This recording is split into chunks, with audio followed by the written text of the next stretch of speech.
The City That Captures Souls by Ennio. Year 1935, somewhere in New York. My name is Elijah. I am 35 years old, and I work for a newspaper company in New York.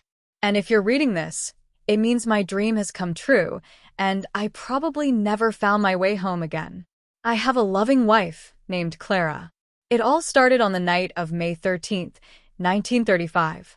That's when I first learned about the existence of a city called the City That Captures Souls.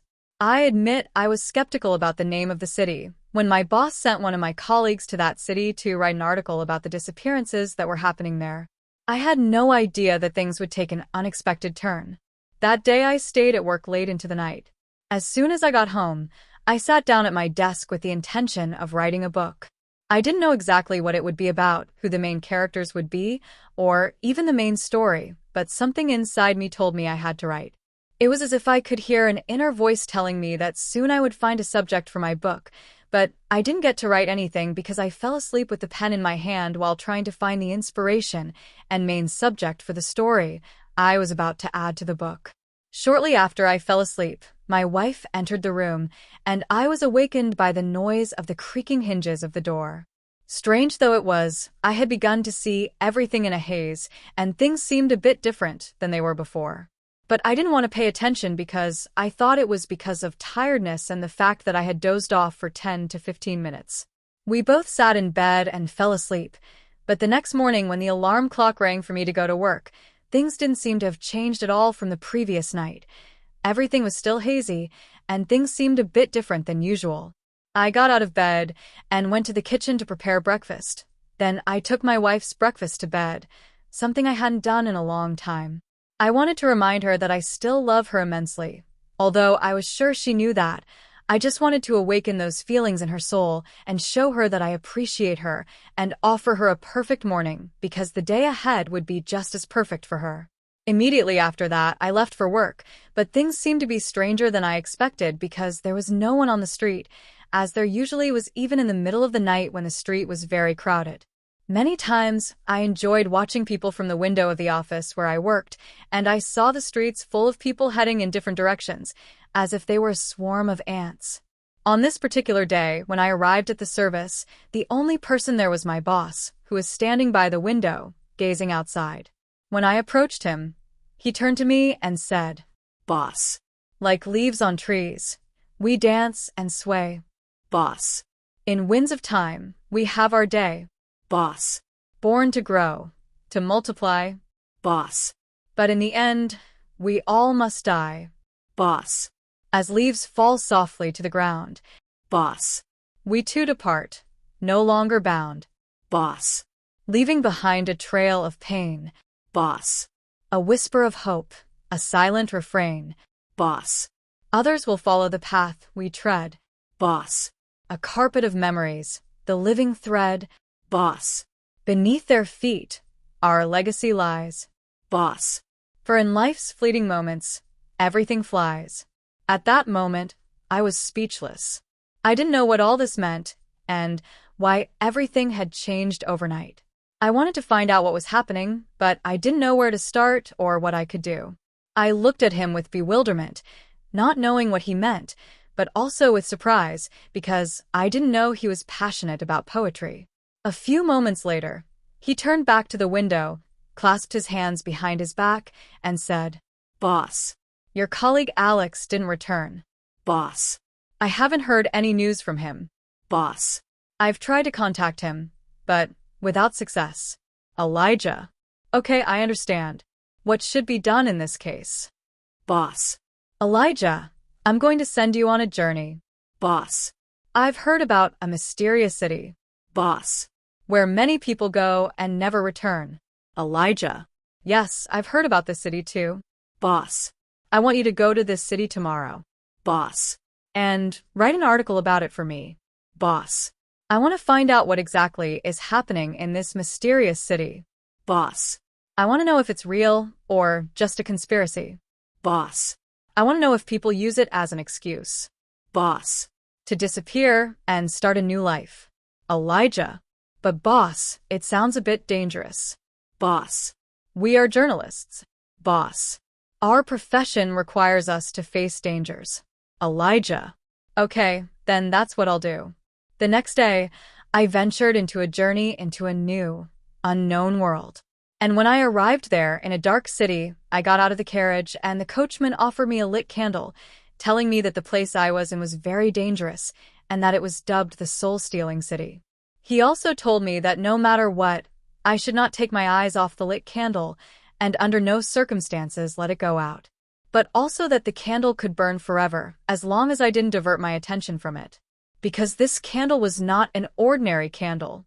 It was an enchanted candle, and it was my only way not to remain a prisoner in that city where the darkness of the streets could capture the souls of those who ventured here.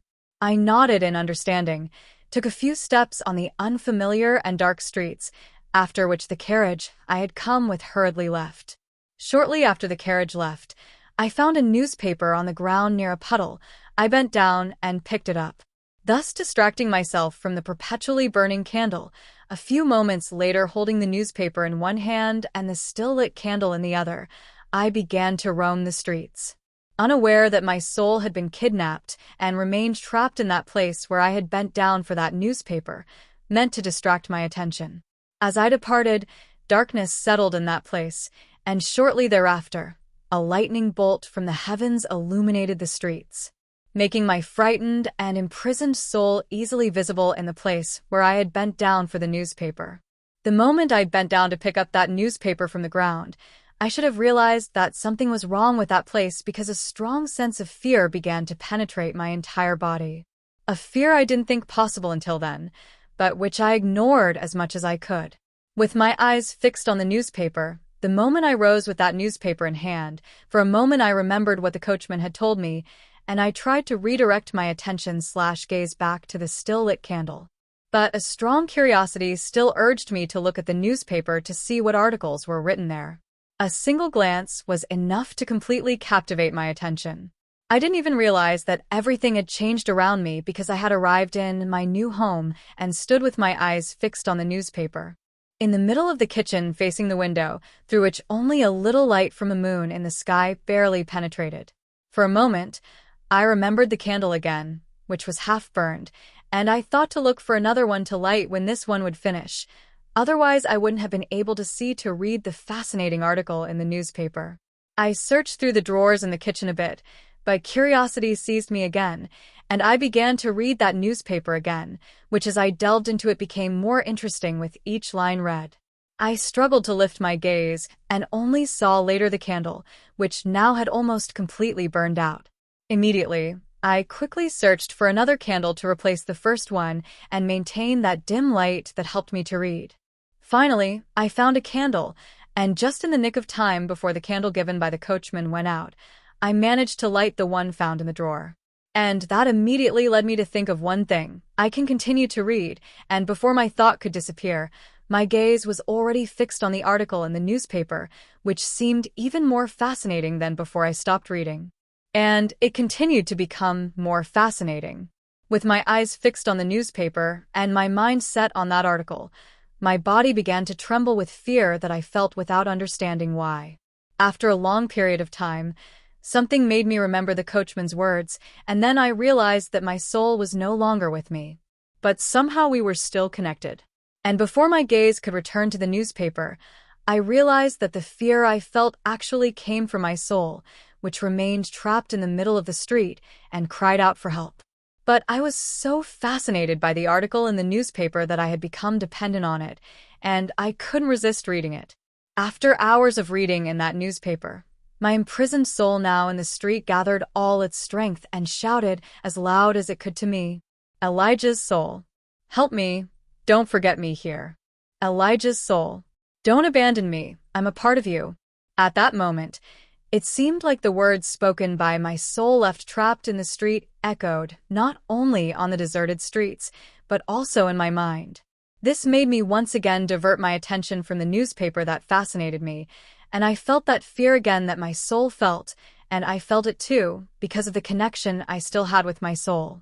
It was only then that I noticed, although I had read a lot from that newspaper, it was still on the first page. So I realized that while I was reading from the newspaper, the lines I read disappeared, making others appear as if by magic, a process that repeated endlessly. That was the moment I realized that the newspaper was meant to distract me, and that because of it, I had wasted a candle that could have remained lit forever. I glanced at the headline in the newspaper, thinking it would be the last thing I would read in that newspaper. And I saw that it actually referred to my life. But it didn't take long for my gaze to slip back to the writing that had become much more fascinating to me, thus capturing my attention once again. Some time later, my soul gathered its last strength, desperate and lost in agony, and shouted out to me again. Elijah's soul. Why did you leave? I wonder why. Elijah's soul. In the city, you left me to sigh. Elijah's soul. Forgotten, abandoned, left behind. Elijah's soul. Feels like you've left me blind. Elijah's soul. Come back, please, let's go away. Elijah's soul. Together, let's find a brighter day. Elijah's soul. Why didn't you heed the coachman's plea? Elijah's soul. To keep your gaze high and free. Elijah's soul. To look at the candle's steady flame. Elijah's soul. Its light, eternal, its constant aim. Elijah's soul. But you didn't listen, you turned away. Elijah's soul. You let your gaze down, led astray. Elijah's soul. The newspaper, it held you tight. Elijah's soul. And the city whisked me out of sight. Elijah's soul. You didn't even realize. Elijah's soul. That you've lost me, to your surprise. Elijah's soul. You went back home, left me in the city. Elijah's soul. Lost and alone, oh, what a pity. Elijah's soul. Many souls are lost and pained. Elijah's soul. In the city, forever chained. Elijah's soul. By darkness tortured, unwanted, unseen. Elijah's soul. In the city's grasp, where nightmares convene. That made me once again divert my attention from the newspaper. Then I realized that I was captive in a kind of hell where my soul was imprisoned far from me, but both were suffering terribly. I looked up and shouted to God to help me escape from there. Shortly after, I was awakened by the noise of the door through which my wife had entered the room. Oddly enough, I had started to see everything in a haze, and things seemed a bit different than before, but I didn't want to give it importance because I thought it was due to tiredness and the very strange dream I had. We both sat down in bed, after which I began to tell my wife about the strange dream I had. Clara, being worried, said to me, Clara. Oh Lord, darling, what a dreadful dream. Clara. I would never want to lose you like that. Clara. I don't know, but maybe this dream was, Clara, God's way of warning you, Clara, about something terrible that could become reality. Clara. Or, if it was just a dream. Clara. But please, if your boss ever sends you, Clara, on such a journey, Clara, don't even think about accepting it. Elijah. Of course, my dear. I'm glad it was all just a dream. Elijah. And I wouldn't want to go through a similar experience again. Then I fell asleep, but the next morning when the alarm clock rang for me to go to work, things didn't seem to have changed at all from the night before. Everything was hazy, and things seemed a bit different than usual. I got out of bed and went to the kitchen to prepare breakfast. Then I brought my wife breakfast in bed, something I hadn't done in a long time. That morning, for a moment, I forgot about the dream I had the night before. A dream I would still remember later when talking to my boss. I wanted to remind my wife that I still love her immensely. Although I was sure she knew, I just wanted to awaken those feelings in her soul and show her that I appreciate her and offer her a perfect morning so that the day to come would be just as perfect for her. Immediately after that, I left for work, but things seemed to be even stranger than I expected because the city streets were much emptier than usual, even in the middle of the night.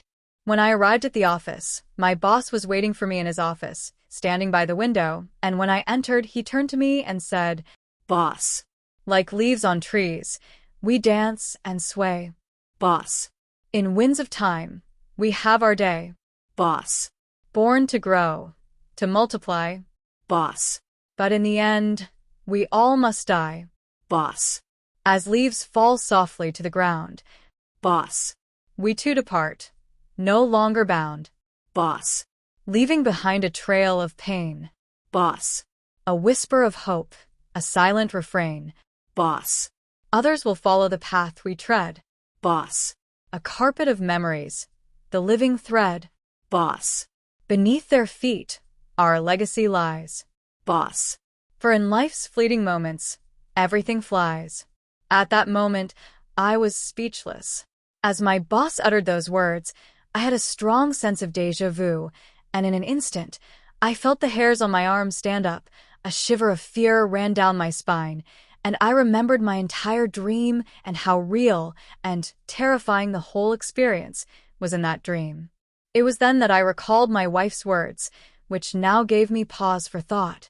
Perhaps everything had actually happened, and God had pulled me out of that hell, and this was the fate trying to pull me back there. Maybe I had been given a new chance to escape from that dreadful place. Then, several questions crossed my mind.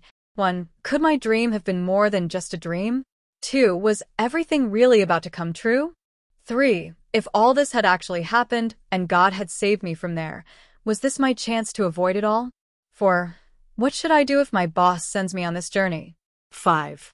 But it wasn't long before my boss looked at me and said, Boss. Your colleague Alex hasn't returned. Boss. We haven't heard any news from him.